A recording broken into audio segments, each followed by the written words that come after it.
Jane, thanks very much for coming today. I really appreciate it. And it's wonderful to hear how you have managed your health and how you're feeling now compared to what life was like for you a couple of years ago when you were diagnosed with Thank you for having me here, Marian. Delighted to be chatting with you. So my journey with cancer, I call it my journey. I was diagnosed with breast cancer, it's about 2 years ago now. I didn't want to go down the route of chemotherapy, but I didn't feel informed enough not to do it. So having the fear at the time of not doing it and being unsure, of course, your family want you to do it as well, because they want the best for you and they want to see you get well again, and everybody's very concerned and worried. So I started down the road of chemotherapy, and instantly they'd give me the diagnosis of stage 3 breast cancer. It was in the lymph nodes in the left breast, and so it was stage 3, and they were determined to get me started on the chemotherapy.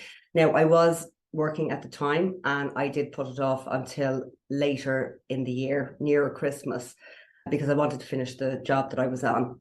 So I started down the road of chemotherapy, and I didn't realize it was one of the hardest chemotherapies that you can get.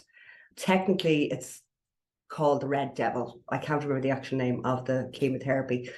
And the moment I had started on that journey, I instantly practically regretted it. I didn't realize how sick, even though people were saying to me, you will. Now, the doctors never said how sick I was going to get either.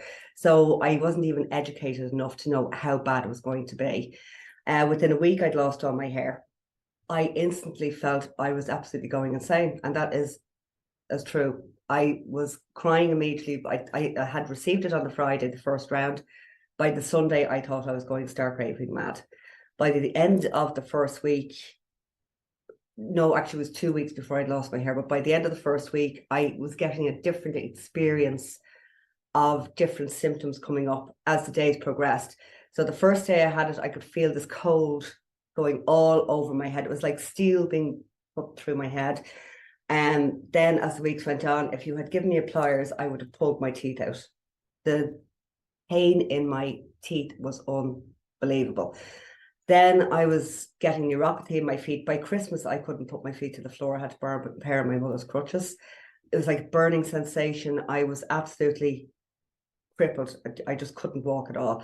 And even though I'd rung the hospital and I had explained this, they still wanted to continue on with chemotherapy, even though I had looked it up. And realistically, they're supposed to stop it if it gets that bad. So this went on anyway. So I had 4 rounds every 2 weeks of the Red Devil chemotherapy.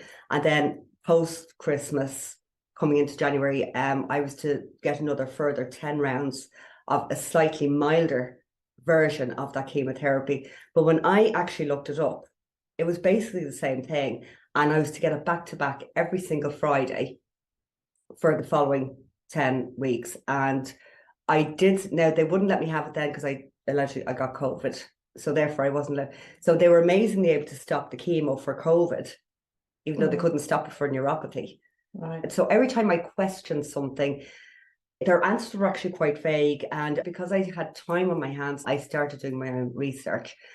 And then also, before I finished with that one, funnily enough, you, Marian, we hadn't touched base in a few years. That's right. We had not had seen you, I'm going to say about 6 years. And then lo and behold, you had sent me this message just before, I think it was around November time. Yes. Pre-Christmas. And out of nowhere, I see this message and it's yourself, and you're saying to me, "Hi Jane, you've been on my mind lately." I kind of remember the words without even looking it up. "How are you doing?" Just touching base, basically. Yeah. And I remember looking at this and thinking, oh my Lord, Marian doesn't know anyone that I know. You don't know that I have anything. And yet I'm aware of what you do and how you help people. And I thought, that's really funny now. Or the universe is doing something here. So that's okay. So I did respond to you. And I said, "How are you doing?" And, lovely to hear from you. Having a little touch of breast cancer at the moment, but I don't know if I'd said we'll touch base or something like that. And then, of course, you were having a similar situation within your own family. Yeah. Then post-Christmas, we touched base and here we are practically 2 years later. Yeah, it's Yeah. right. And you were brilliant help to me. But it was all part of the journey, because at this stage, I think I may have stopped the chemotherapy. You had actually stopped your chemo when I touched base. So I had decided to stop it, because before I went into doing the second round, or the second lot of chemotherapy, I did start it. So COVID passed, they decided to restart the chemotherapy, and this was kind of maybe into late January, early February. I did 2 rounds of that for about 2 weeks, and I just couldn't take it anymore. I just couldn't take it. As soon as it's in your system, you are floored. And then by the end of the week, when you're starting to get a little bit of sanity back into your system, they're pumping you full of these toxins and metals all over again, telling you that this is going to make you well. And I cannot see how making somebody bald, pumping them full of toxins, is medicine. They're killing your full immune system, when actually the thing that you need to heal is your immune system. And I thought that has to be a different way. So I was up against everybody, my whole family, doctors, the whole lot. And then I had said to them, I want you to give me a scan so I can see where I am at before you progress with giving me 10 rounds of chemotherapy. I was told not possible. They wouldn't be able to see anything from the scan. I needed to complete the treatment, get the mastectomy, and then the radiation. And then moving forward, they would give me a scan. And I kind of just looked at the doctor and I said, now I want you to note those words. I said, I want you to give me a scan so I can see where I am at, because this will come up later. And then lo and behold, said no. So I decided to stop the chemotherapy. But at this stage, I feel more informed. And then I've met with yourself. Then the fabulous healing card deck, and then the Juice Plus. So I went down this road, and not only was I taking Juice Plus as well, I had to change my whole lifestyle. Yeah. And that's where my healing journey began. And then there was a lot of other little things in between. It's kind of very huge, or this could go on forever. But the one thing I found, Jayne, was, and I think the most important thing, like everybody has to make their own decision about what they do, right? But your decision was, this is not for me. I cannot do this. This is not for me. And I think once you made that decision, your body kind of said, okay, so this is not for me, then what are we going to do? Yes. And that's when I invited you here to do the healing card deck. We started you on the Juice Plus nutrition, which boosts your immune system, which is what you needed to do. And then we also did the bodyguard, which takes out all the toxins. Right. Yeah, that's right. You had.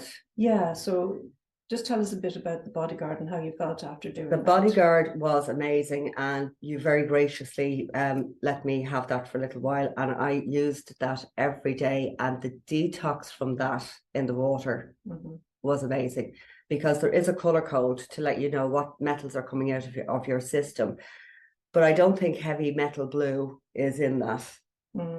Or I may have seen it somewhere, but that was heavy metal detox. So this is putting your feet into a basin of water. That's right. The bodyguard now puts a frequency of 2,500 hertz into the water. It pulls the toxins from your body, and it comes down and comes out through the soles of your feet.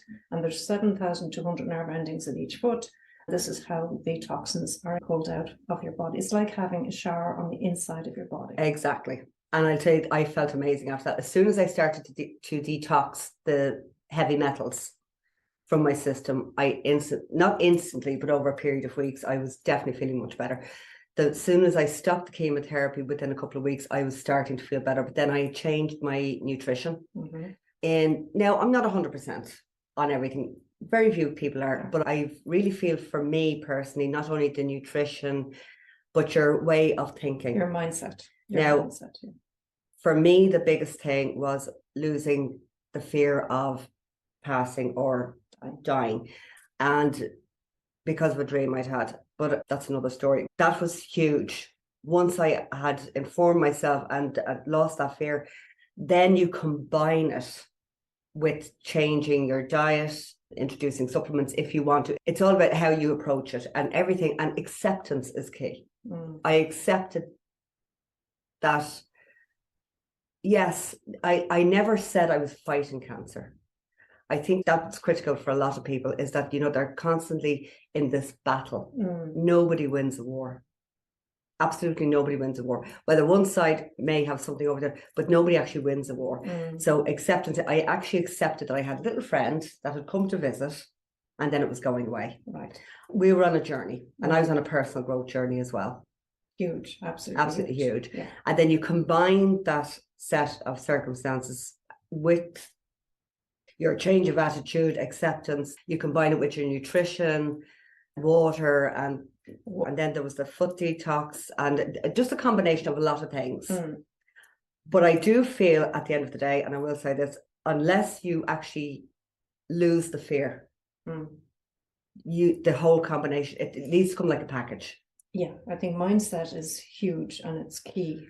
Knowing your outcome. Yeah.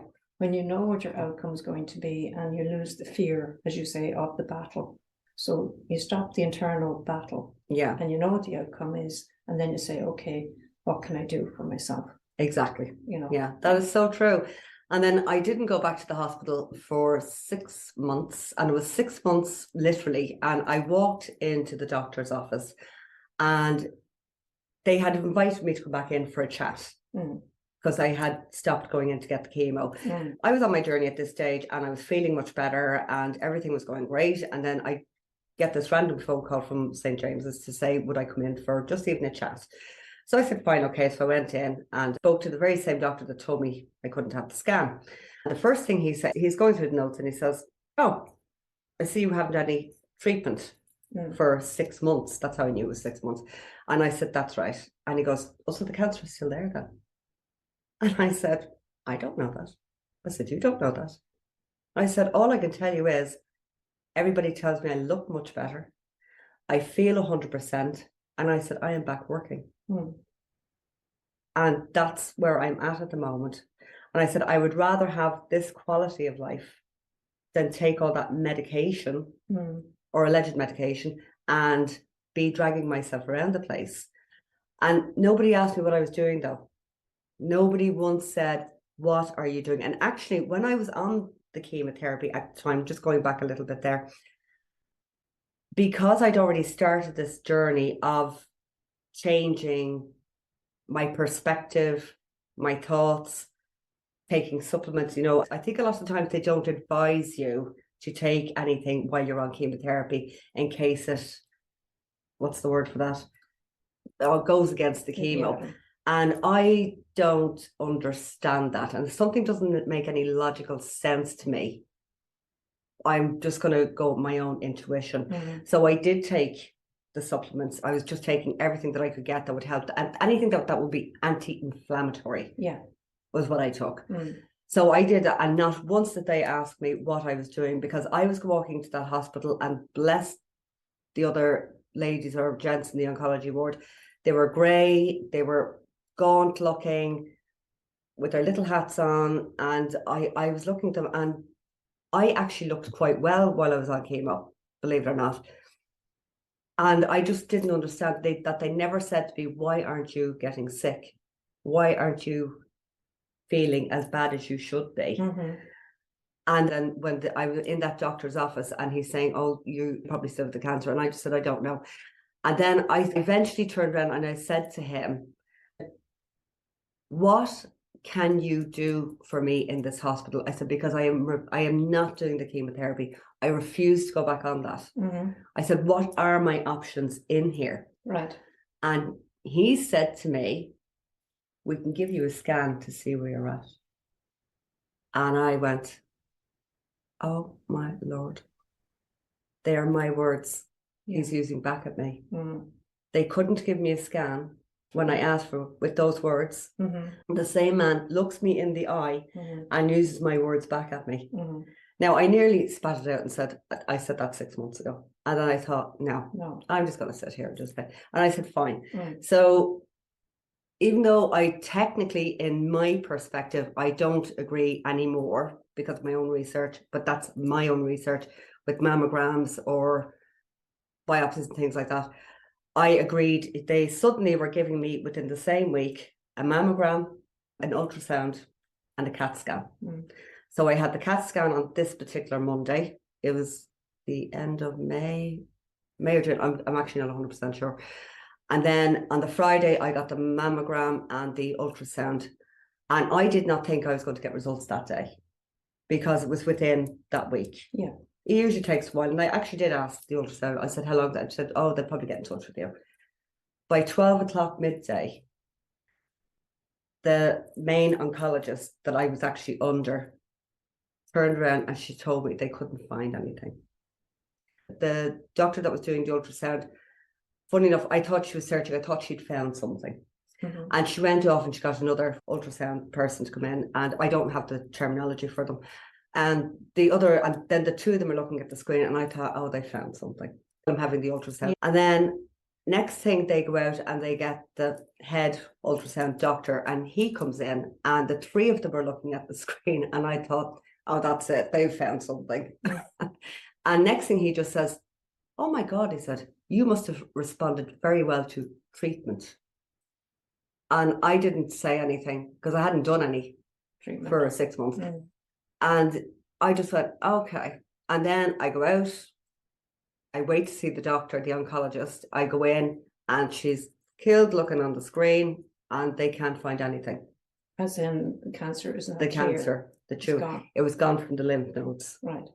And I just thought, okay, not once did they ask me what I was doing. Mm. But then the lady turns around and says to me, okay, well, but we'd like you to go back on tamoxifen and I can't remember the other drug. And I said, for what? And I said, I haven't taken anything for 6 months as prevention. And I just went, okay, but I didn't. And then she walked out of the room. I'm just left sitting there. And I just thought, I think I'm just going to go home now. So I went home and here we are today. And nobody has called me. Nobody's asked me what I was doing. Here we are. I'm going to say a year later now. And yeah, I feel great. It is such a pity though, because the medical profession, they have their job to do and I wouldn't be here only for them, right? So yes. We're not running down the medical profession, but if they could just open up and just say, okay, well, Jayne, what did you do? I mean, maybe we could incorporate some of that so other people can have exactly, at least everything has its place. Like medical profession have their place. I just felt personally for me, it just wasn't connecting with me, and it wasn't making any sense. Yeah, on that journey to sit in an oncology room and have chemotherapy being pumped into you, and then this lovely lady's coming around with tea, biscuits, and white bread sandwiches, just didn't make any sense. Mm. So when something is illogical, I have to go with the flow and think for myself and decide that what's best for me. And mentally and physically, what was best for me was not doing chemotherapy. Mm. My personal journey. So there's the things. What you did do was you took the Bodyguard and you did the detox on yourself. You took the Juice Plus and you took that every single day. And that helps to boost the immune system.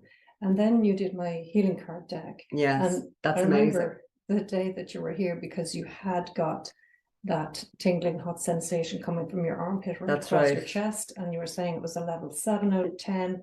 And after you installed the frequency numbers of the cards, it suddenly went right down. It was vanished. You just said, "It's Marian, it's gone." It just suddenly went down just like that, to the point that, in fairness to you, Marian, I'd completely forgotten about that whole incident. Which is brilliant. I think that, to me, that's wonderful because... Yeah, you actually reminded me of that incident. And I was like, oh, that's right, that actually happened. And actually that pain was very intense. Yeah. But I've even forgotten about that. Yeah. The way it just happened so quickly. So quickly. And, since I've started using the cards with people, and not that I've stopped using the cards with people, now I'm teaching them how to use them on themselves. It's empowering people to help themselves. That's it. It's empowerment. And every time it's happened, the person's pain has gone down to whatever it was. I know, I used them myself just this morning before I popped up here. Even the cards that I pulled, they were so appropriate to how I'm actually feeling right now. And they've actually connected to a little conversation that we've had earlier as well. So it's just the power of the universe, the way it connects people and the synchronicities that pop up. And nothing is a coincidence. Everything is synchronicity, and it's absolutely huge. And the way you channel the messages and the way you're guided to people that suddenly pop back into your life after 6 years. But that's the thing, you see, because you kept coming into my mind, and I said, I must ring Jayne, I must ring Jayne. And eventually I just said, oh, here, and Yeah, get in go touch. with it. Yeah. If I respond, I respond. If I don't, I don't. But and here we are, I'm going to say a year later. It's a year later. Over a year. Over a year. Yeah, just over a year later. And life is just wonderful. Isn't it great? Yeah, absolutely. Wonderful. So thank you so much for today and for sharing your experience. You're very because welcome, there no are problem. people who would like to know, well, what can I do? It's not instead of medical intervention. It's in conjunction, or replacement, whatever way you want to do it for yourself. It's as well as. So that's the important thing. So whatever works. There are tools that you can get, and there's things you can do for yourself. So just if you want to get in touch, and we can have a conversation about what can I do to help myself. So thank you so much, and thank you. Thank you, Marian. Pleasure, as always. Thank you.